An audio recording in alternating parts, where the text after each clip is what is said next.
Assalamualaikum warahmatullahi wabarakatuh. Alhamdulillahi rabbil alamin. Alhamdulillahilladzi arsala rasulahu kafatan linnasi basyiran wa nadhira wa da'iyan ila dinil haqqi wa sirajan munira. Assalatu wassalamu ala nabiyyina wa habibina wa syafi'ina wa qurrati a'yunina wa qudwatina Muhammadin sallallahu alaihi wasallam wa ala alihi wa ashabi ajmain. Amma ba'du, dumateng para bapak ibu, para jamaah sedaya, mari kita awali dengan ta'awud dan basmalah. Kita dherekaken a'udzu billahi minasyaitonir rajim. Bismillahirrahmanirrahim. Nggih, kita lajengaken, kita sampai pada alenia terakhir. Jadi di halaman 8 itu alenia terakhir, kalimat yang kedua ya, karena pemenggalan di dalam kitab Arabnya sama terjemahan ini berbeda. Jadi di alenia terakhir ulama-ulama terdahulu, kemudian mulai pada kalimat semua itu dapat diketahui ya. Menikah. Jadi alenia terakhir, kemudian masuk kalimat yang kedua kalau di terjemahannya. Tapi kalau aslinya ini memang alenia pertama ya. Jadi di sini mulainya semua itu dapat diketahui.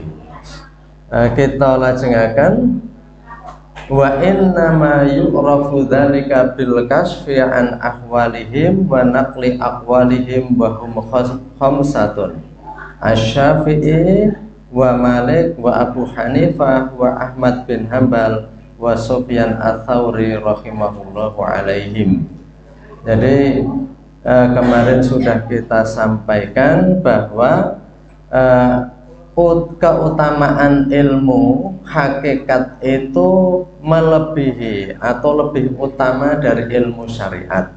Jadi kemarin kita sampaikan kalau kita beramal apa saja itu harus dipadukan dengan hakikatnya itu sebenarnya apa. Jadi kalau orang berwudu, orang sholat, orang mengucapkan zikir, istighfar itu hakikatnya apa, itu juga harus dihayati.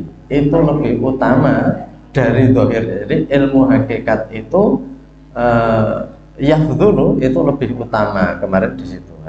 Kemudian di sini juga sudah dikatakan bahwa ya ulama-ulama terdahulu itu bisa menggabungkan antara fikih yang zahir dengan hakikat, sehingga beramal itu ya ada rohnya, ibadah itu juga dipikirkan rohnya. Sebenarnya saya itu berpuasa itu apa hakikat tujuannya, kemudian kalau saya itu berzikir apa hakikat tujuannya, kalau saya sholat tarawih itu hakikatnya sebenarnya untuk apa, kalau tadarus Al-Quran itu hakikatnya juga untuk apa. Jadi tidak hanya mementingkan zahirnya, mementingkan ya jumlah itu penting karena harus dipenuhi, tapi tidak semata-mata mengejar yang zahir-zahir itu. Kemarin dah kita panjang lebar ya. Sekarang ini kita masuk pada ini, wa inna ma yu'rafu, para ulama-ulama terdahulu itu bisa menggabungkan atau memiliki kelebihan menggabungkan. Jadi ibadah itu ya ada ritual atau ada ini ya seremonialnya, tetapi hakikatnya itu juga dipikirkan. Ketika kita disebut nama Rasulullah SAW atau Allahumma sholli alaihim, itu sama sebenarnya. Sallallahu alaihi wasallam itu semoga Allah memberi sholawat dan keselamatan. Kalau Allahumma sholli wasallim alaihim, ya Allah berikanlah sholawat dan keselamatan. Jadi yang satu itu sama-sama permohonan dengan kalimat berita dan kalimat permintaan. Jadi itu tidak beda, walaupun mengucapkannya itu terkadang orang ada yang Allahumma sholli wasallim alaih, ada yang sallallahu alaihi wasallam. Jadi sama maksudnya. Tapi ketika mengucapkan itu kita juga mikir, oh semoga Allah memberi kesejahteraan dan keselamatan atas Rasulullah. Jadi itu doa gitu ya. Jadi itu penting, hal-hal yang biasa itu juga kita hayati. Karena sesuatu yang tidak dihayati itu lama-lama menjadi hambar. Seperti kita mengucapkan Assalamualaikum ya, ya ada kalanya kita nggak sempat menghayati, tetapi di lain waktu Assalamualaikum, Waalaikumsalam warahmatullahi wabarakatuh. Jadi ada bahwa kita itu didoakan ketika ketemu. Dan Assalamualaikum kan mendoakan semoga keselamatan atas kalian semua. Jadi orang Islam itu luar biasa ya. Bukan hanya hey, hello dan sebagainya, tapi ketika ketemu pun kalau orang Jawa mengatakan mungkin antum selamat gitu ya, antum selamat ya. Setiap ketemu itu mendoakan keselamatan. Jadi ketemunya itu sangat positif, bahkan berpisah pun mereka juga positif. Bukan hanya sekedar salutation. Jadi bukan sekedar kata-kata ungkapan ya tadi hey, hello, dan sebagainya, tapi itu ada tujuannya. Itu semuanya kalau dihayati itu memang nilai-nilai itu banyak sekali dalam kehidupan ya. Jadi tapi yang namanya penghayatan itu penting karena gini, yang namanya matahari itu tiap hari terbit, tiap hari tenggelam. Kalau kita tidak pernah menghayati, ya itu sudah sesuatu yang rutin. Kenapa harus dipikirkan dan disyukuri wong tiap hari matahari terbit dan tiap hari tenggelam? Sama dulu saya pernah menyampaikan ya, kita itu tahu anak kita, tahu istri kita, suami kita itu tiap hari tahu mlebu metu omah ya ketemu kuwi gitu ya. Tetapi kalau tidak ada penghayatan, terkadang kita pas sendiri itu menghayati, oh ternyata ada anak kita itu juga bisa disuruh. Kalau ada apa-apa itu iso dikongkon. Bahkan bukan hanya dikongkon, terkadang ramenya rumah itu juga diperlukan, asal rame terus gitu ya. Uang kan sok dengan dramatis ya. Dramatis mengatakan ingin ada tangisan bayi di rumah ini. Ning jajal nek nangis terus nang kono. Tak kira mbahne iki ora betah. Bocah ngger moro nangis katanya ingin ada tangisan bayi di rumah itu. Nenggon sinetron dan drama jajal nangis mbahne ora betah. Wis ngono do mulai dhisik sesuk teko meneh. Jadi seperti itu. Sama seperti kita hayati istri dan suami kita itu kan kita ketemu terus. Tapi terkadang perlu kita hayati kalau pas kita ditinggal lunga itu gitu ya. Oh jebulno kalau nggak ada yang masak, kalau nggak ada yang mencuci, atau kalau nggak ada peran-peran yang lain. Wong yang namanya kita susah saja itu kita perlu bercerita. Kita susah itu perlu bercerita. Begitu diceritakan itu rasanya itu plong gitu ya. Maka ada pepatah in time of the test family is the best, yaitu pada saat ada ujian maka keluarga adalah tempat terbaik. Mau curhat sama siapa lagi gitu ya? Mesti curhat ke keluarga kita, ke anak kita yang sudah bisa diajak embat-embatan pikir, kepada istri kita, kepada suami kita. Itu seperti itu. Jadi maka dihayati. Apa-apa itu kalau nggak ada penghayatan nanti jadi dianggap seperti biasa. Padahal sebenarnya semua itu maknanya itu dalam kalau kita hayati gitu ya. Walaupun matahari tiap hari terbit itu, tetapi terbitnya matahari itu ya seperti ini. Alhamdulillah kita itu lebar germis gitu ya. Itu rasanya sejuk. Jadi itu tetap ada seperti itu. Jadi, maka ini pentingnya kita bukan hanya hal-hal yang lahiriah itu sudah ini sudah rutin, tidak, harus disyukuri. Orang bekerja tiap hari, petani harus ke sawah tiap hari, pegawai harus ke kantor tiap hari. Kalau dipikir orang itu akan bosan karena seperti itu terus. Tetapi seandainya itu ada penghayatan gitu ya, penghayatan kita itu bersyukur ya. Jadi alhamdulillah ya, eneng uang golek gawean awake dhewe iki gawean wis nunggu awake dhewe. Itu kita syukuri. Kemudian yang tiap hari umpamanya ke sawah melihat tunas-tunas napa niku tukulan-tukulan anyar kula kinten panjenengan ugi remen. Menika nggih dadi engkang nggadahi kewan niku mencarikan rumput mados ke pakanan kewan niku, ngerti kewane lemangan niku dokoh banget, kewane niku ketok seneng niku wonge pun melu seneng. Mbok makani pitik, makani napa-napa ngoten niku kok. Makani iwak. Malah asring to enten rencang niku sing sakit jantung tertentu diperintah oleh dokter untuk duwe blumbang makani iwak. Bendina makani iwak niku iso menjadi terapi. Padahal ra melu mangan lho niku ya. Coba saurunge pangan iwak tak pangane dhisik.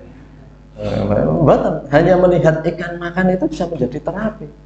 Jadi rasa kegembiraan, rasa bersyukur, maka nganti kalau wing kita aturaken nganti eneng kitab sing jenenge Usfuriyah. Usfuriyah itu manuk emprit kula aturke. Manuk emprit niku esuk-esuk srengenge mlethek ampun do cacit-cacit ampun do berkicau. Burung-burung niku zaman riyen nggih. Jangan riyen niku gak wit-witane saya kathah niku anggere solak ampun ngoten niku nggih. Cing-cong cing-joing ngoten niku nggih. Wis do kemutan, yang sing usia-usiane niku 40 munggah niku kemutan.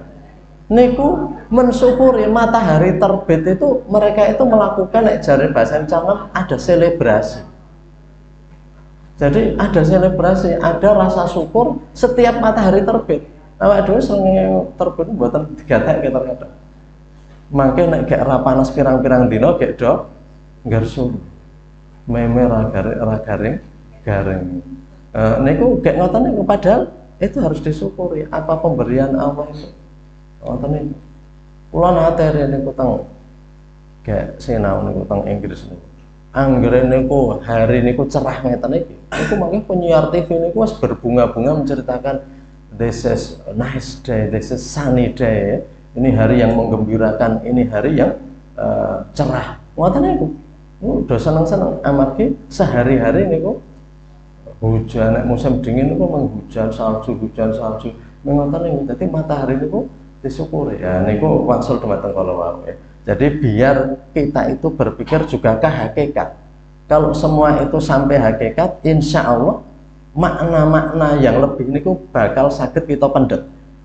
Tapi kalau tidak pernah memikirkan hakikat, seakan-akan sesuatu itu rutinitas saja. Dan begitu rutinitas, membosankan dan tidak disyukuri. Alah, bendino ya ambegan gitu ya. Padahal oksigen itu harus kita syukuri. Kita iso ambegan dengan mudah. Kita diberi oleh Allah rezeki oksigen yang bersih di sekitar kita. Riyen enten enten rencang niku saderengipun sedo. Saderengipun sedo niku udara teng Jakarta nanti 2 minggu itu sesak napasnya kambuh. Nanti begitu dibawa ke sini di Jalan Kaliurang niku orientasi sepi ngoten niku. Di situ itu nanti sembuh.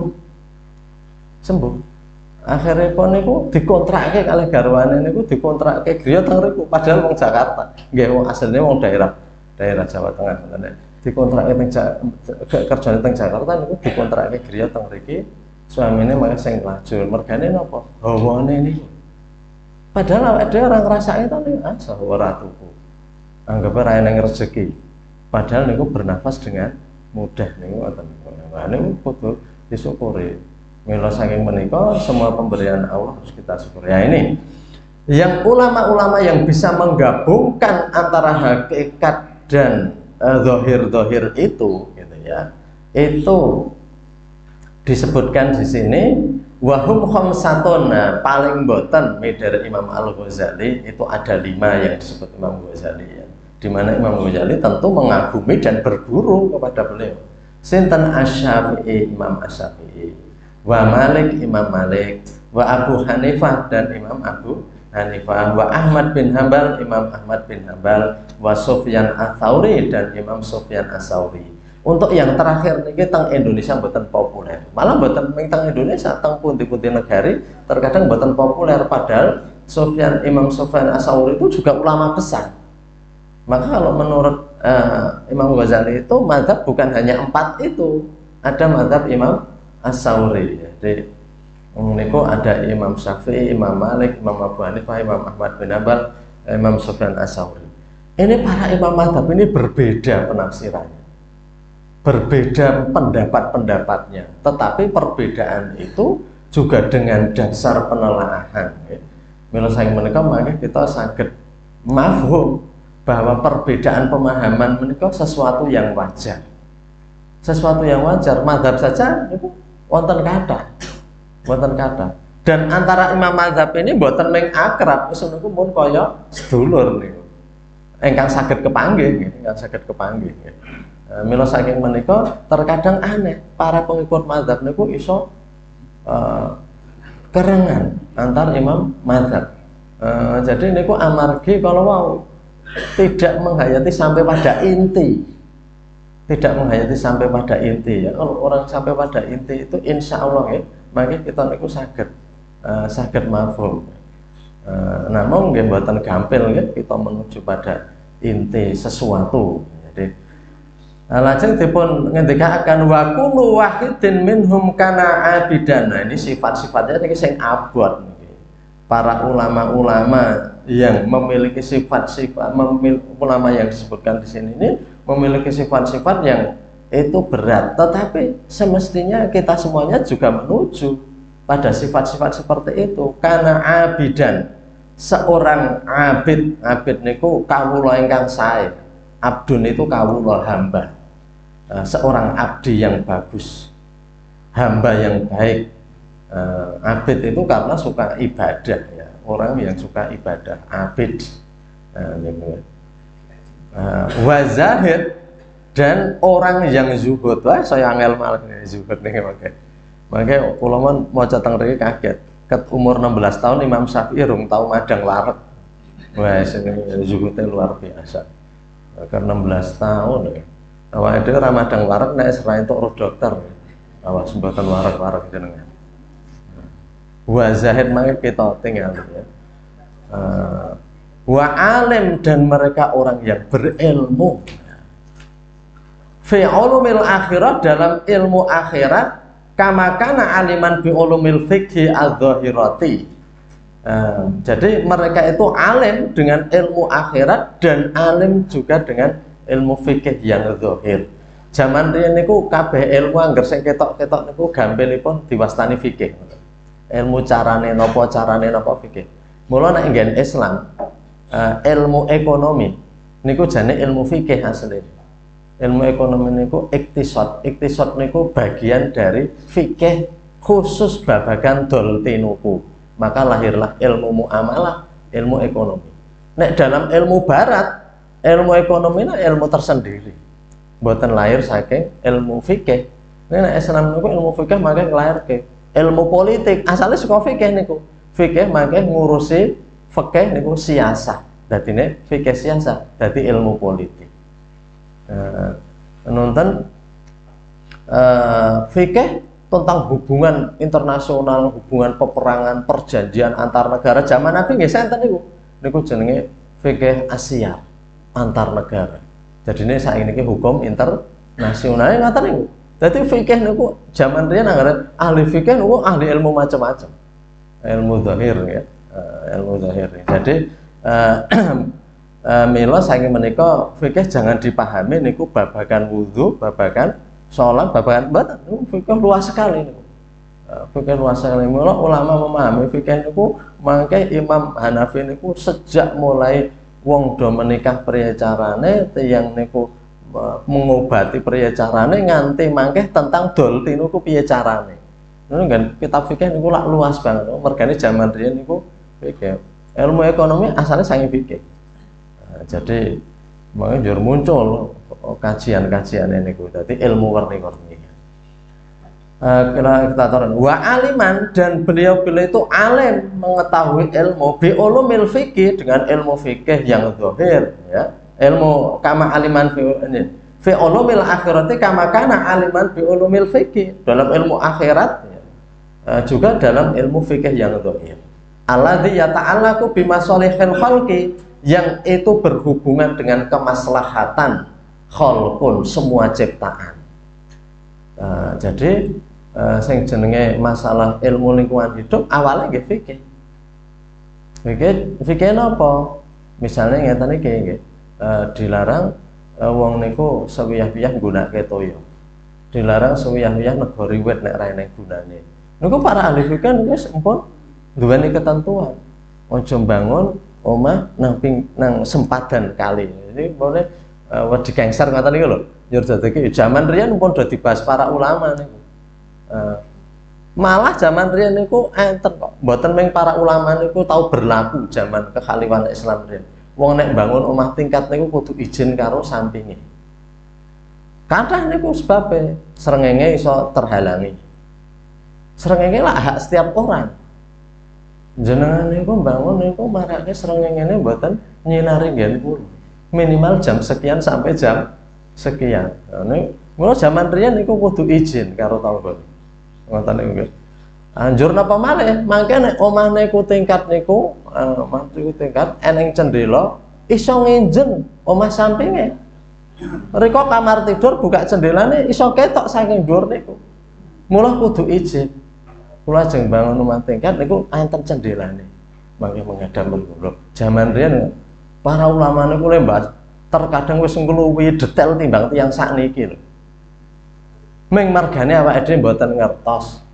Pahame fikih niku nggih wis carane wudu ngoten niku. Air mustakmal, najis, mutanajis dan sebagainya. Padahal wis didalami mbak awake nganti kemekalan mboten rampung. Mula kitab-kitabe niku luar biasa. Awake dhewe niku maca mawon wis gumun mboten sah gawe kaya para ulama wau. Bisa maca peng-pengan.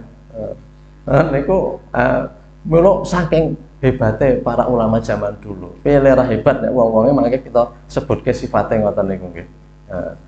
Dadi dipun ngendikaaken nggih niki dereng perinciane. Tapi contoh-contohnya teng ngisor niku nggih. Dados lajeng wakanu, jadi yang pertama abid, hamba yang bagus nggih kawula ahli ibadah, zahid, orang zuhud, alim berilmu, ulumul akhirah juga dalam ilmu fikih yang zahir, juga yang terkait dengan kemaslahatan semua makhluk. Dan yang kelima, wa kanu yuriduna bi jami'i ulumihim wajhallahi ta'ala. Wah niki wangel meneh. Dan mereka itu yuriduna, menghendaki. Yurid niku menghendaki, mula wong sik duwe pengarep-arep jenenge murid. Murid kuwi duwe pengarep-arep entuk ilmu, namanya muridun. Orang yang punya hasrat. Jadi nek murid mboten duwe hasrat entuk ilmu jenenge mboten murid. Turu cah sekolah oleh mangkat sedoyak-oyak wong tuane teng mriku teko mboten do gatek kene jenenge jane udu murid. Iki wong neko ngoten nggih. Wong neko. Nek murid niku orang yang berkehendak. Wa kanu yuriduna, dan mereka itu para ulama-ulama yang bisa menggabungkan ilmu hakikat dan ilmu zahir itu yuriduna bi jami'i ulumihim, menghendaki dengan semua ilmu-ilmunya itu apa yang dikehendaki wajh Allah, namung wajah Gusti Allah Ta'ala yang maha tinggi. Jadi semua itu dipersembahkan untuk Allah Subhanahu wa Ta'ala. Mboten ben dijenengi ulama, mboten ben dijenengi profesor, mboten ben dijenengi warni-warni niku gelar-gelar manusia di dunia. Jadi Imam Syafi'i niku sik jenenge imam niku awake dhewe. Nek dheweke niku nggih nulis nggih Syafi'i ngoten. Sing jenenge nganggo imam awake dhewe. Niki enten Pak Syafi'i. Atau Imam Hambali itu sik ndadekne imam sini Ahmad bin Hambal. Dadi nggih ngoten niku. Dadi mangke eneng buku kok nganggo tulisan imam bareng ngoten niku sik nulis niku murite saking kehormatane ngoten niku. Dadi nek umpamane para imam niku umpamane nggih mlaku-mlaku njur eneng wong sing saking kupere kurang pengertian niku ora ngerti nek niku Imam Syafi'i njur meng nyelukke hele Kang napa ngoten niku nggih pombah masen rada tuwa niku mboten nesu di ngoten kene niku. Mboten nek ra dijelukke kiai ra gelem semang. Ora celukke ulama kon ngene sambutan gelare ra disebut yo ora gelem. Mboten enten niku luar biasa para ulama. Niku kula nate krungu cerita sing jenenge Salman Al Farisi niku pernah menjadi gubernur di salah satu wilayah di Syria.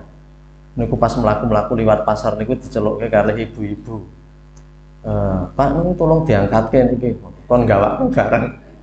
Ibu-ibu sombongnya luar biasa, mungkin dia nganggep iso blonjo upah wis ndidit ngoten. Wong liwat teko kon ngangkatke. Ora ngerti nek niku sakjane gubernur. Salman Al Farisi teko diangkat. Wong memang ngoten niku. Basane semlaku sementara waktu wong do ngerti lho. Kae iki gubernur kae. Kok malah kon ngangkat barang roh mak mau gitu ya. Nun dari roh-rohi ngoten niku Salman Al Farisi ngomong nggak apa-apa. Saya sebagai gubernur, sebagai amir, tugas saya memang harus berkhidmat kepada rakyat saya. Enggak tersinggung. Artinya tidak diketahui niku mboten tersinggung. Jadi nek ngerti zuhute tawadhu ini wis angel nyanyi nggih. Ngomong sakniki angel nyanyi. Ning mboten apa-apa, paling mboten awake dhewe ngerti. Ngerti nek sakjane niku kudu ngoten niku.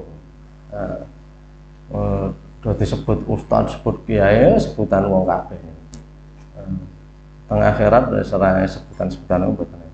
Nah niku artine niku ya. Fahadhihi khamsu khisalin ittaba'hum fiha fuqaha'ul asri min jumlatiha khoslatun wahidah. 5 hal ini yang pada diikuti oleh fuqaha sekarang ini, paling tidak ada satu hal ya yang banyak diikuti, itu 5 hal yang banyak diikuti. Di antara yang sekarang marak, sekarang banyak itu inggih menika khislatun wahidah. Jadi ada satu butir, wahya an-nasrul mubalaghah fi tafari'il fikhi, yakni menyebarkan secara besar-besaran, mubalaghah itu ya, yang penyebaran yang masif, tafari'il fikhi, kepada perincian-perincian ilmu fikih. Li'anal khisalul arba, karena yang 4 itu merupakan latas luhulil ilalil akhirah. Keempat hal itu urusan akhirat, bahwa orang menjadi abid, orang kemudian menjadi alim, orang menjadi zahid, kemudian meniatkan itu semuanya untuk wajhullah gitu ya, kemudian memahami ilmu akhirat, itu semuanya untuk akhirat. Yang mudah-mudah disebarkan oleh para ulama itu yakni ilmu fikih tadi, percabangan fikih. Li'anal arba'u la tasluhu illa lil akhirah wa dzil khoslatul wahidah tasluhu lid dunya wal akhirah. Karena yang keempat-empatnya itu ibaratnya itu jurusan akhirat semuanya, tetapi yang satu yakni menyebarkan ilmu fikih yang zahir terkait kemaslahatan semua makhluk, itu ya untuk dunia dan akhirat. Tur niku sik paling gampil dipun sebarakan. Mila kita panjenengan awes-awes mirengaken ingkang babagan sifat-sifat yang lain kalau sing kathah digaungkan, disebarluaskan, yakni tentang fikih-fikih yang tentang kemaslahatan makhluk atau kemaslahatan kehidupan ini, karena itu tujuannya nggih dunya akhirat. Ben maslahat awake dhewe anggenipun dol tinuku, ledo gawe usaha, ledo pados maisah kehidupan, itu biar ya dunya akhirat entuk. Mila niku ingkang paling kathah digalakkan. Namung boten wonten awanipun lan penting kagem kita panjenengan memahami sifat yang lain tadi, walaupun pembahasannya tidak sebanyak untuk pembahasan yang tentang ilmu kemaslahatan dalam kehidupan, yang tujuannya nggih saya teng dunya, teng akhirat niku kecakup. Namun sekedhik badhe dipun perkenalaken nggih. Amma Syafi'i wa nahnu nuridu min ahwalihi ma yadullu 'alal khisal al-arba'. Jadi sudah banyak diuraikan. Imam Ghazali wa nahnu nuridu, dan kami nuridu menghendaki min ahwalihim, dari kawontenanipun para ulama yang seperti tadi, mayadulu ala hadil khisalil arba, perkara-perkara ingkang saged nedahaken terkait dengan 4 hal tadi. Jadi yang satu hal tentang keduniaan, kemaslahatan, fikih kemaslahatan itu nanti ada uraiannya, tapi di sini akan diuraikan 4 hal yang tadi menjadikan sifat-sifat para ulama. Amma Syafi'i, adapun Imam Asy-Syafi'i, jadi awak dhewe aja nyebut langsung asmane mawon ketoke nggih. Ketoke kok mboten enten ikram ngoten nggih. Amma Syafi'i, adapun Imam Asy-Syafi'i rahimahullah, mugi-mugi Allah paring rahmat dumateng piyambakipun, fayadulu ala kaunihi abidan, maka yang menunjukkan bahwa kawontenanipun Imam Syafi'i itu minangka abid, ahli ibadah kawula ingkang sae, anahu kana yaksimul laila ala thalathatin, inggih menika bahwa beliau itu membagi malamnya itu dalam 3 bagian. Salah hati ajza, betul salah hati. Kalau kita naik titik, ya. Salah hati ajza menjadi 3 juz. Ajza itu jamak dari juz. Juz itu bagian. Membagi malamnya itu ada 3 bagian. Sulusun lil ilmi, sepertiga malam untuk kepentingan ilmu. Jadi nek sewengi 12 jam niku 4 jam nggo ilmu, nggih sinau, nggih maos-maos. Wa sulusun li salat, dan sepertiganya untuk sholat. 4 jam niku sholat. Wes awake dhewe abad. Wa sulusun li naum, dan sepertiganya itu untuk tidur. Jadi 4 jam tilem. 4 jam tilem, 4 jam ilmu, 4 jam sholat. Niki entekno melu ayat Al-Qur'an. Wa sulusahu ngoten ta tenggen surat Muzammil. Wa sulusahu, dan sepertiganya. Nisfahu awengkus minhu, ya, atau separuhnya kalau tidak gitu ya. Nah, jadi sulus itu memang disebutkan dalam hadis juga begitu, sepertiga malam. Jadi kalau awak dhewe mengambil sepertiga terakhir saja, sepertiga terakhir itu nanti mungkin kita ngambil harus seperempat jam, 10 menit, setengah jam, ngoten. Ning nek Imam Syafi'i dipersiske sepertiga itu ya memang untuk ibadah, jadi 4 jam dijami. Awak itu sing disiplin le dijami le tilem niku. Wah iki awak itu turu 3 jam wah ngantuk tenan. Le dijami. Nek ibadah ki menggor pamane 1/4 jam niku ora tau dadi pengeling-eling. Jadi le disiplin disiplin singkate. Tarawih iki setengah jam urung rampung. Le disiplinnya disiplin kok le ra patuh singkatnya. Mboten disiplin terhadap tadi. Nek kira semua urung rampung piye iki. Le tarawih ora rampung. Jadi niki membagi malamnya menjadi 3, sepertiga untuk ilmu. Nggih memper nggih. Nek beliau itu ilmunya banyak wong 4 jam sendiri setiap malam niku untuk kepentingan nggih mengajar nggih belajar. Mboten leren-leren le belajar niku. Lha awak ada belajar ngantos awak dhewe di mangke ditimbali kali Gusti Allah, mau belajar terus ya. Mboten enten tiyang niku sing rumaos wis cukup li sinau. Saiki saate nularke ilmu, mboten nularke ilmu nggih kali sinau. Nularke ilmu kali sinau. Jadi artosipun nggih niku perintah belajar nggak berhenti. Perintah mengajar nggih mboten berhenti. Niku mila saking menika niku terus menerus. Jadi sulusun lil ilmi, sepertiga untuk ilmu, niku sepertiga untuk ibadah ya, lil ilmi, wa sulusun lis salat, wa sulusun lin naum. Anjur kok sepertiga li salat niku pripun niku? Wa qala Rabi, berkata Imam Ar-Rabi niki para ulama juga. Karena Syafi'i, adapun Imam Syafi'i rahimahullah taala yahtumul Qur'ana fi Ramadan sitina marotan ya. Menghatamkan Quran, Imam Syafi'i itu menurut Imam Ar-Rabi menghatamkan Quran di bulan Ramadan sitina marotan ping 60.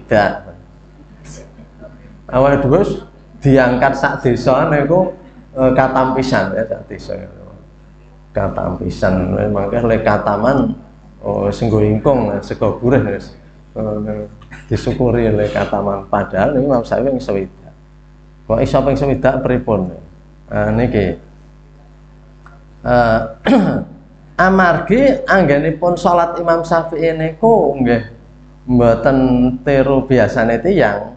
Wa qala Al-Husain Al-Karabisi rahimahullah taala, berkata Al-Husain Al-Karabisi ulama juga rahimahullah taala, bitu ma'a Syafi'i, saya itu nginep, bitu bermalam, bataya bitu, maka ada istilah mabit.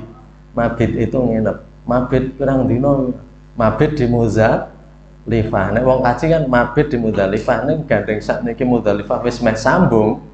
Sakniki tenggen Quran wingi disiarke, dianjurkan mabit bil murur, mabitnya dengan melaku.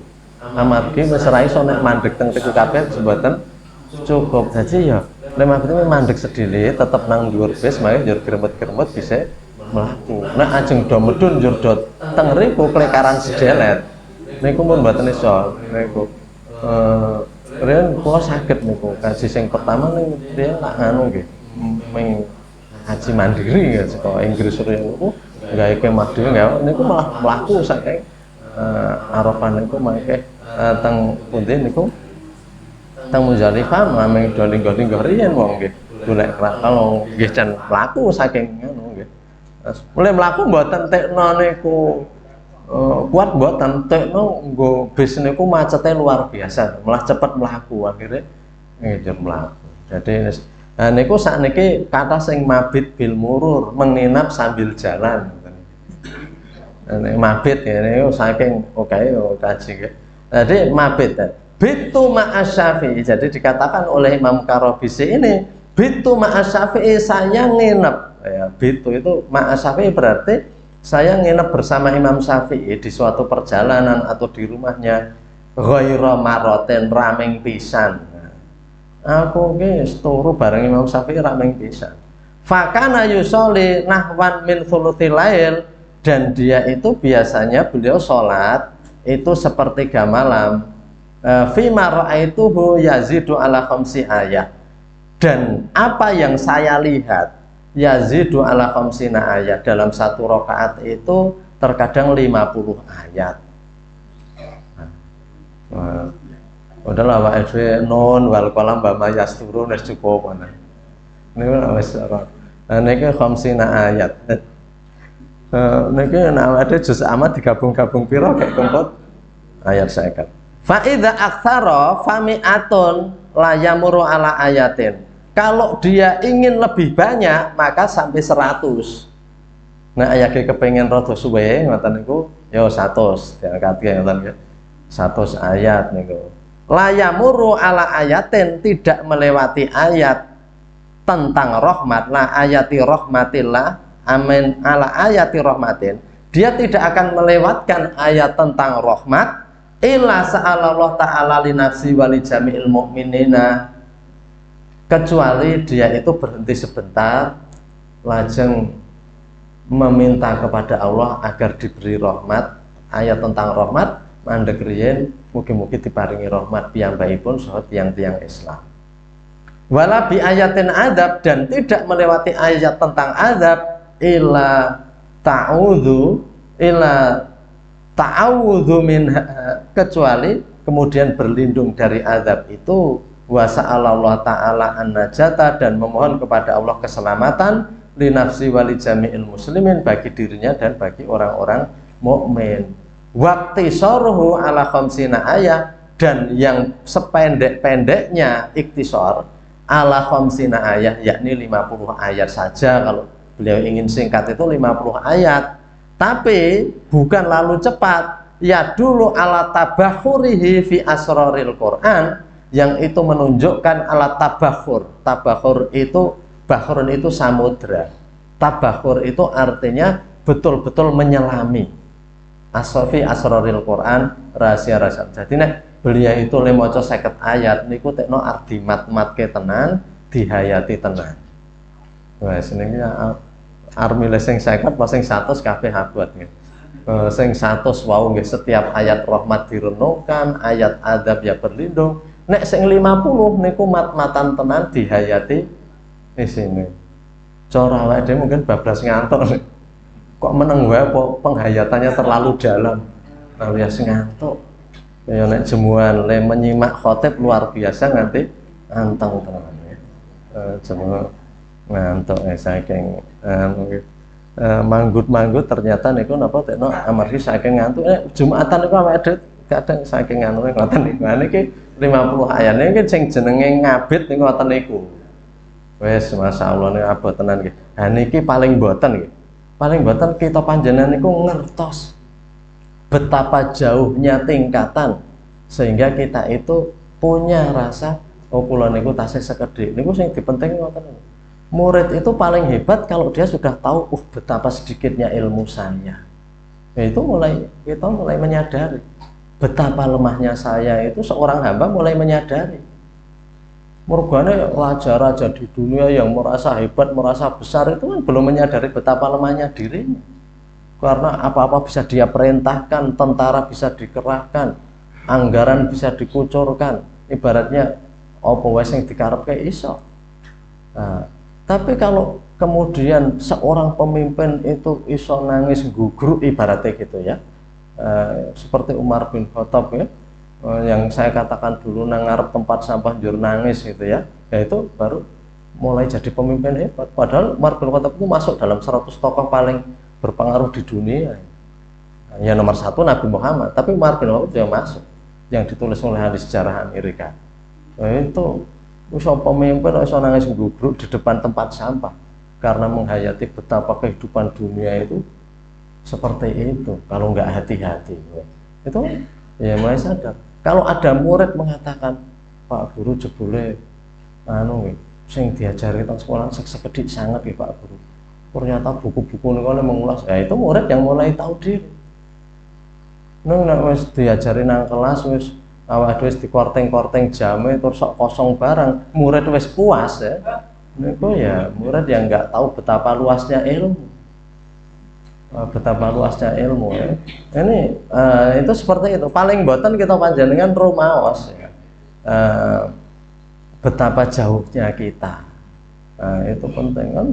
Nabi mengatakan, siap-siaplah kamu bekal karena perjalanan ini akan jauh.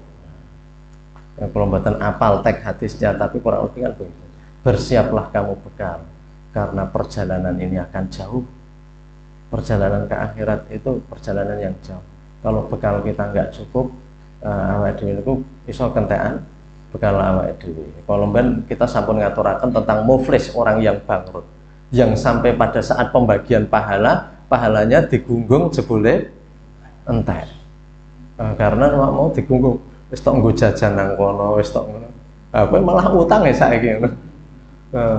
Sang mungkin serah cukup. Ketua panitianya ibaratnya omong ngoten malaikat yang menghitung, saudara ini di total jenengan angger mandek jajan, mandek ngombe, mandek tekan gone nggo tuku karcis mun mboten cukup jenengan. Teng jaba mawon jenengan wis. Nah niku naudzubillah ya. Jadi paling tidak kita tahu betapa jauhnya perjalanan. Jadi ini ayat-ayat itu pentingnya ya besok kita hayati. Kenapa Imam Syafi'i itu sampai seperti itu dalam ibadah? Karena memang membagi malamnya juga ikut Al-Quran, kita tasih tebih, paling boten kalau kita aturakan. Kegelisahan kita karena tahu betapa rendahnya kita itu sudah satu pencapaian. Nek cara belajar filsafat, orang itu kalau mulai gundah hatinya, jane sik bener sik endi, itu mulai masuk karena harus melalui seperti itu tahapan-tahapan itu ya, cara belajar filsafat gitu ya. Jadi orang-orang akan memahami ilmu itu kalau sudah meragukan sesuatu, nah itu sudah mulai nanti jur sik bener sik endi. Nah itu yang ide untuk sampai pada kebenaran terkadang kita njur sing bener sing endi, njur sing bener kepiye, njur sing apik ki awake dhewe kudu kepiye. Besok beberapa ayat terkait itu kita lihat kenapa dalam membaca Imam Syafi'i itu sampai seperti itu. Harusnya tilawah Quran, tilawah ayat itu seperti apa. Nah ini nanti juga disebutkan dalam zuhudnya seperti apa, nanti kemudian di dalam hal-hal yang lain seperti apa. Ya ini untuk pelajaran kita semuanya. Jadi sekali lagi kitab ini kitab yang sudah lama. Lan kita panjenengan sampun asring mireng. Sing jenenge kitab Ihya ning janjane jerone kados napa niki nggih sekedhik mbaka sekedhik kita pendhet piwucalipun. Mekaten ingkang saged kita aturaken untuk kesempatan ini masih ada 10 menit. Kalau nanti ada pertanyaan nanti kita lanjutkan pada kesempatan yang akan datang insyaallah. Ada khilaf mohon maaf, wallahu a'lam bishawab. Mari kita akhiri dengan doa penutup majelis. Subhanaka Allahumma bihamdika asyhadu an la ilaha illa anta astaghfiruka wa atubu ilaih. Nastaghfirullah li wa lakum. Assalamualaikum warahmatullahi wabarakatuh.